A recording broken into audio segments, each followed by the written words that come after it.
मी Punjab duck आज देखील राज्यामध्ये सांगायचं झालं तर पण सोलापूर जिल्ह्यामध्ये पाऊस आज देखील पडणार आहे. म्हणजे आज 5, 6, 7 आणखी 3 दिवस सोलापूर जिल्ह्यात मंगळवेढा, जत, सांगली, सातारा, त्याच्यानंतर इकडं बारामती, श्रीगोंदा, त्याच्यानंतर इकडं बीड जिल्हा अहिल्यानगर, त्याच्यानंतर पाथर्डी, ह्या पट्ट्यामध्ये कडाष्टी, ह्या पट्ट्यामध्ये आज 3 दिवस आणखीन पाऊस असणार आहे म्हणून हा अंदाज त्या शेतकऱ्यांना लक्षात घ्यायचा.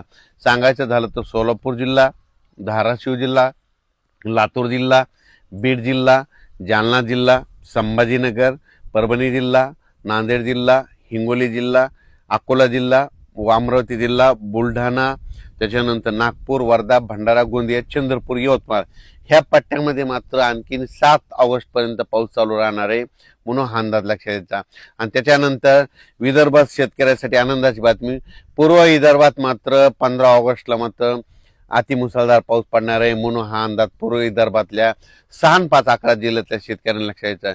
सगळ्यात जास्त पूर्व विदर्भामध्ये गडचिरोली, चंद्रपूर, वर्धा, नागपूर, भंडारा, गोंदिया, यवतमाळ, अमरावती ह्या मध्ये 5-7 जिल्ह्यामध्ये मात्र अतिमुसळधार पाऊस 15 ऑगस्ट नंतर येणार आहे म्हणून हा अंदाज त्यांनी लक्षात घ्यायचा.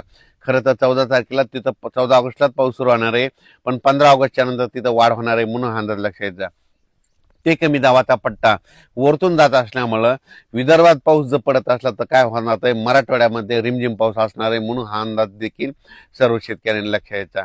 राज्यात सांगायचं झालं तर आज देखील परभणी जिल्ह्यात देखील दुपारपर्यंत ऊन पडेल आणि परभणी जिल्ह्यात देखील दुपारनंतर पाऊस सुरू होणार आहे म्हणून हा अंदाज परभणीकरांनी घ्यायचा.